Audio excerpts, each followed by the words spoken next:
여러분 안녕하세요. 세계교회사 13번째 시간이자 시즌1 마지막 시간입니다. 6월에 저희가 설문조사를 했었잖아요. 그래서 여러분들이 성경에 대해서 조금 더 알고 싶다 해서 우리 정재학 전도사님께서 그동안 바이블 터널 해가지고 쭉 읽어와서 사무엘상까지 했고요. 저는 이제 그 3위에 있었던 세계교회사를 지금까지 해왔습니다. 그래서 사실은 이제 본격적으로 교회사에 들어왔다고 해도 과언이 아닐 정도였는데, 그래도 일단은 올해는 여기에서 마무리를 하고요. 우리가 이제는 그 예배, 실시간 예배를 중등부가 드릴 땐 고등부는 예배 영상으로 나가게 될 거예요. 그 점 기억해 주시면 좋겠고요. 요청이 있으면은 한국교회사든 세계교회사든 뭐든 다시 컨텐츠를 만들도록 하고요. 그때까지는 저희가 이제 예배 영상으로 대체를 하겠습니다. 여러분, 노이즈 마케팅 아시죠?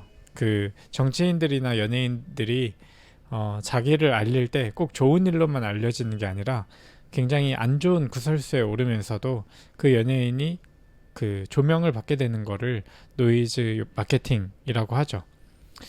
박해가 딱 그랬었어요. 기독교가 알려지는데 가장 큰 역할을 했던 거는 박해였어요. 좋은 일로 알려진 건 아니었지만 그 박해만큼 기독교를 널리 퍼뜨린 도구는 없었어요. 로마 제국을 세워가는 입장에서 황제 숭배 종교를 만들어낸 것은 다양한 종교를 가진 민족에게 종교적인 공통 분모를 만들어줘서 통치를 원활하게 하려는 그런 목적이 있었어요. 그런데 이게 기독교들한테는 먹히지가 않았어요. 황제를 섬긴다? 우리는 하나님밖에 없는데? 이런 게 된 거죠. 그러면서 이 황제들이 어떤 생각을 하게 되냐면은 그럼 기독교를 없애면 되겠구나 했어요. 근데 이게 때려잡아도 없어지지가 않는 거예요. 없애려고 하면 할수록 더 퍼지고 더 커지는 거예요. 마치 바이러스와 같이. 그 당시만 해도 인구수 대비 아주 작은 종교였는데 황제들은 이 종교가 인구 대다수를 포괄하는 종교가 되어주길 바라면서 이 종교를 황제 자신이 받아들이게 되는 그런 역사가 오늘 펼쳐지게 돼요. 지난주에도 얘기했었지만 아주 단순하게 고대교회는 박해 이런 식으로 생각하는 것은 별로 좋지 않다고 했었죠. 또 기독교를 받아들인 후에도 모두가 다 기독교를 좋아했다라고 볼 수는 없어요. 그렇지만 어쨌든 기독교를 한번 받아들인 황제의 영향력이 굉장히 있기 때문에 그 이후로는 기독교 세계가 그냥 세계 자체가 기독교 세계가 돼요. 서방 세계가. 그거를 좀 유념해 두시면서 오늘 얘기를 같이 해가겠습니다. 황제마다 그 성향이나 상황이 굉장히 많이 달랐었는데 4세기 초에 디오클레티아누스라는 황제가 있었어요. 이 황제는 내가 기독교를 뿌리 뽑아야 되겠다 하는 그런 입장을 가진 황제였어요. 그 사람은 이제 303년에 교회 건물을 모두 파괴해버리고 성경이 이제 옛날에는 성경을 인쇄하는 게 아니었으니까 다 그 종이도 없었잖아요. 양피지라고 하죠. 가죽이나 이런 데다가 다 손으로 썼어요. 필사한 거. 그거를 다 불태워버리는 일이 있었어요. 그렇게 명령문을 내려가지고 사람들이 불태우게 했었던 거죠. 그렇게 대대적인 박해가 시작되면서 그리스도인들은 제일 먼저 잃게 되는 게 뭐냐면 사회적 지위예요. 내가 그리스도인인 걸 밝히고 나서는 더 이상 사회에서 정상 생활을 할 수가 없는 거예요. 예를 들어서 코로나 그때 한창 처음에 퍼지기 시작했을 때 내가 교회에 다녀왔다라는 걸 밝히면은 굉장히 그런 어려움이 있었던 것처럼 그보다 더 심하게 사회적 지위를 잃게 되었었어요. 또 어떤 부당한 일이 있다고 해도 법적으로부터 보호받을 수 없게 되었어요.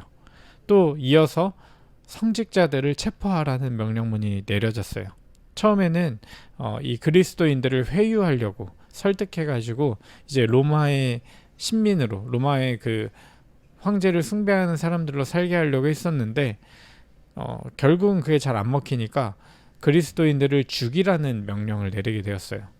이 디오클레티아누스 황제가 정부의 권한을 분할시키기 위해서 우리나라가 지금도 그 세종으로 많이 옮기려고 하는 것처럼 수도를 로마에서 동방으로 옮겼어요. 처음의 목적은 이 황제 계승 질서를 확립하면서 동시에 행정을 안정시키려는 그런 목적이 있었죠. 그렇게 제국의 수도는 라인강 근처에 있는 트레베스 또는 트리에르라고 불리는 도시랑 또 유럽과 아시아 접경지대에 있는 니코메디아였어요. 근데 여러분 한번 생각해 보세요. 왜 수도를 다른 나라와 접경지대에 놨을까? 뭐가 있을까요? 우리나라 지금 수도에 서울이잖아요. 수도에 어떻게 되는 현상이 있죠? 사람들이 막 몰려드는 현상이 있죠. 사람들이 많아지고 거기 그 도시가 굉장히 굳건해지고 강해지면 뭐가 될까요? 국경을 안정시키는 효과가 있어요. 그러다 보니까 그 접경지대 동쪽과 서쪽에다가 수도를 놔버린 거예요. 그러면서 그 도시를 키우는 그런 황제의 정책이 있었던 거죠. 근데 이 도시들을 수도로 삼으면서 이 군사력과 행정력이 거기에 집중되었는데, 나아가서 이 로마가 그 그러니까 속해 있는 그 도시들을 96개로 나눠가지고 그 제국을 통치하기 시작했어요. 그 누구도 그 속주에 속해 있을 때 균등하게 만들어가지고 서로가 서로를 견제하고 또 중앙 집권적인 황제가 이 황제에게 위협이 안 되도록 만든 거죠. 그러니까 이 속주에 속한 데에서는 뭐 얼마만큼의 군사력의 한계가 있었던 거예요. 근데 이 제도가 고스란히 교회로 들어오게 돼요. 우리가 잘 아는, 지금은 개신교회는 그런 게 제도가 좀 남아있지 않는데 천주교회, 로마 천주교회를 보면은 이 지역별로 다스리는, 그러니까 성직자가 있죠. 그러고선 점점 올라가서 로마의 중심에 바티칸에 로마의 교황이 있는 거죠. 그런 식의 그 제도가 이때부터 교회로 들어오게 된 거였어요. 그리고 나누어진 수도는 두 명의 아우구스투스, 존엄한 자라는 뜻인데 황제를 그렇게 불렀고요. 원래는 카이사르라는 말이 황제였잖아요. 근데 아우구스투스가 황제가 되고 카이사르라는 이름도 그대로 썼는데 그거는 이제 부황제가 되어서 두 명의 황제를 두 명의 부황제가 도와주는 형태의 그런 통치 제도를 확립했어요. 이 제도가 오래가지 못하게 되는데, 머리가 두 개 있는 거는 굉장히 이상적이긴 하지만 그만큼 엄청난 신뢰와 또 엄청난 배려, 이런 게 요구되잖아요. 그게 당대에는 성공적이었다고 해도 후대로 가게 되면 이거는 굉장히 복잡해지고 그 권력에 따라서 권력이 나누어지고 거기에 쟁탈전이 일어나게 되는 그런 현상들이 생기게 되죠. 로마에서도 그랬어요. 복잡한 내용은 좀 지나가고요. 간략하게 얘기를 한다면은 서로 제국을 다스리겠다고 하는 사람들이 그 당시에 이제 6명이나 생겨나게 돼요. 그 중에서 우리가 한 번쯤은 들어봤을 이름, 콘스탄티누스가 등장하게 되는데요. 이 처음에는 서방하고 동방이 나누어져 있었다고 했잖아요. 서방에서의 대결이 있었고 동방에서의 대결이 있었어요. 이 서방에서의 권력 쟁탈전에 콘스탄티누스와 막센티우스라고 하는 사람이 등장하는데, 막센티우스는 자기가 섬기는 신이 누구였냐면은 헤라클레스였어요. 이 헤라클레스, 힘센 신이 자기를 지켜주고 자기를 전쟁에서 이기게 해줄 거라고 믿고 있었고, 그를 믿는 사람들을 포섭하고 있었죠. 또 반대로 이제 이 콘스탄티누스는 원래 누구 숭배였냐면은 태양신 아폴로를 숭배하는 사람이었어요. 그래서 그 동전 주화에다가 그 태양신의 문양을 새겨서 발행하곤 했었어요. 그러고 있었는데 깜짝 놀랄 일이 벌어졌어요. 뭐냐면은 콘스탄티누스가 갑자기 기독교로 회심한 거예요. 이 콘스탄티누스가 기독교로 회심한 지 얼마 안 돼서 막 사람들이 다 불가능하다고 하는 일, 제발 하지 말라고 하는 일을 단행하는데, 그게 뭐냐면은 그냥 로마까지 치고 들어가는 일을 했어요. 원래 이 서방 전쟁을 일으키고 있었을 때 서방의 수도를 저쪽 접경지대로 옮겨놨다고 했잖아요. 근데 거기에서 그냥 이탈리아로 들어가게 되는 거였죠. 근데 이 콘스탄티누스가 그냥 밀고 들어가니까 쭉 그 여세를 몰아서 로마까지 가게 됐어요. 근데 로마는 이미 굉장히 오랜 시간 동안 제국이었잖아요. 그러다 보니까 굉장히 견고하고, 만약에 그 도시를 걸어 잠그고선 전쟁을 한다면은 절대로 이길 수 없는 그런 도시였어요. 그런데 이 막센티우스가 마침 그 콘스탄티누스가 내려올 때 로마를 비우고 나가게 돼요. 그래서 어떻게 보면은 콘스탄티누스가 자칫 미련한 짓을 할 수 있었는데, 이 막센티우스가 도시를 비우고 나와서 싸움으로써 그 로마까지 점령을 할 수 있게 된 거죠. 그러면서 이제 콘스탄티누스는 312년에 서방 지역의 패권자가 되었어요. 한편 동방에 있던 다른 사람들 중에 하나는 이미 죽었고, 리키니우스라고 하는 사람과 막시미아누스라고 하는 사람이 서로 대결을 하다가 리키니우스라고 하는 사람이 이겼어요.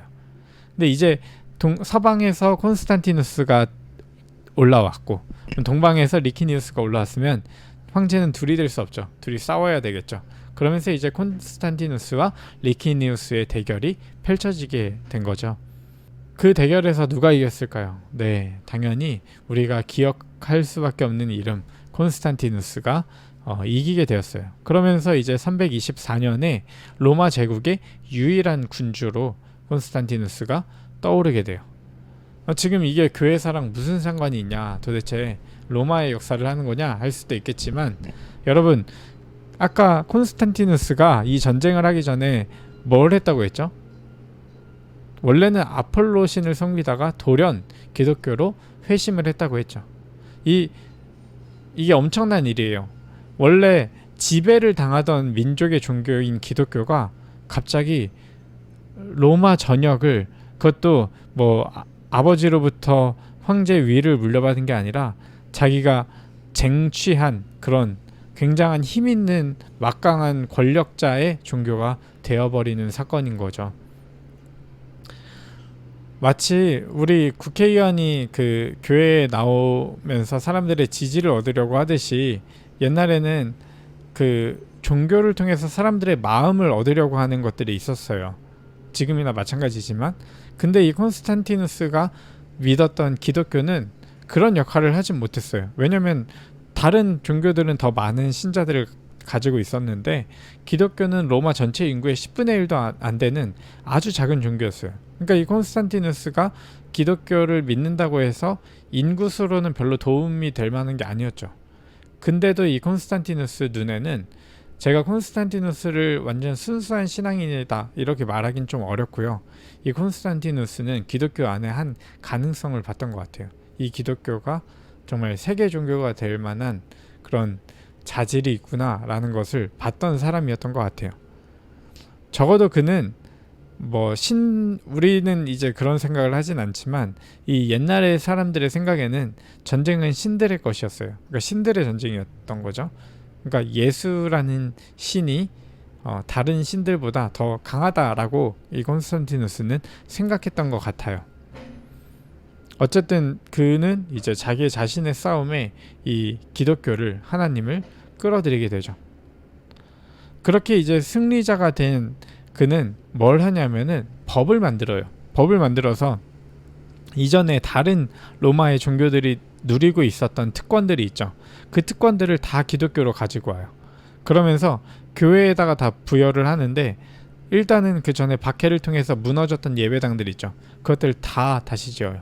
그리고 지금도 우리 교회가 그 증명서를 떼보면 우리 교회가 법인으로 등록이 돼 있어요. 그 법인으로 교회를 처음으로 등장시킨 게 이 콘스탄티누스예요. 로마에서 교회가 이제 법인이 돼요. 그러면서 법인이 된다는 건 뭐냐면은 재산을 소유할 수 있는 거예요. 그 교회의 명의로 땅도 소유할 수 있고 건물도 소유할 수 있고 그렇게 되는 것이죠. 그 다음에 과거에 신전들이 했던 특권들이 있어요. 뭐냐면 노예 해방의 특권이 있었는데, 이게 이제 교회에 주어져요. 그러니까 교회는 노예를 해방시킬 수 있는 그런 권한이 주어지는 거죠. 그리고 이전에 인구의 증가를 위해서 결혼을 안 하면 처벌하는 미혼자 처벌법이 있었어요, 로마 안에. 근데 이 콘스탄티누스가 이걸 폐지해요. 왜냐면은 기독교 안에는 순수하게 신앙을 위해서 독신자로 살아가는 사람들이 있었기 때문에 이거를 폐지를 했죠. 또 하나가 있었어요. 뭐냐면은 주일을, 한 주의 첫날을 공휴일로 정한 거였어요. 이것들이 이제 콘스탄티누스가 황제가 되면서 법을 만들 수 있는 힘을 가지게 되면서 기독교가 얻게 된 혜택이었던 거죠. 또 그는 십자가형을 사형제도에 쓰는 거를 이제 폐지시켰어요. 근데 그런 거 폐지시킨 건 참 잘한 일이지만, 또 한편으로는 노예들이 희생되는, 초기 기독교인들이 많은 박해로 희생되었던 검투 경기를 폐지하지는 않았어요.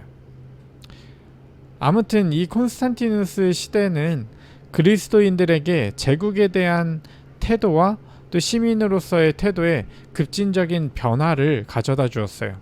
그리스도인들은 그 콘스탄티누스를 기름 부음 받은 자라고 추켜 세우기도 했었고요. 이 유세비우스라고 하는 사람은 제국과 교회는 동시에 설립되었기 때문에 하나님이 인류 구속을 위해 함께 계획하신 두 가지 작품이라는 말도 남겼어요. 교회는 모든 것이 하나 되게 하는데 기여했어요. 그리스도인들은 한 분 하나님, 하나의 신앙, 하나의 세례, 또 하나의 제국, 한 명의 황제를 고백할 수가 있었어요. 그리고 그리스도인들은 그때 비로소 평화의 시대가 왔다고 생각을 했어요. 그런데 우리가 이후에 이제 좀 더 생각을 해야 할 지점들이 있는데요. 기독교가 권력을 갖게 되는 게 과연 좋은 일인가? 그런 생각을 한번 해볼 수 있어요. 지금 기독교를 영어로 얘기할 때는 기독교 하면 크리스찬니티로 얘기를 하는데 과거의 기독교를 킹덤 할 때 그 킹덤에서 덤을 따오고 크리스찬니티 또는 크리스찬에서 크리스텐을 따와서 크리스텐돔, 기독교 왕국이라고 기독교를 불렀어요. 그러니까 정치 권력과 종교가 떼어지지 않은 것으로 봤었던 것이죠. 그 이후의 역사를 우리가 시즌2에서 얘기를 해보려고 해요. 여러분 한번 기억을 해주시면 좋겠고요. 우리 그동안 기독교 역사의 배경에 대해서 거의 살펴봤는데요. 고대 교회까지 어떠셨는지 모르겠어요. 한번 피드백을 해주셔도 좋고, 또 질문들이 생긴다면은 언제든지 물어봐 주셔도 좋습니다. 여러분 늘 이 코로나 시대에 건강하시고 건강한 또 신앙을 가지게 되시길 늘 바라고 기도하겠습니다. 다시 만날 때까지 잘 지내세요.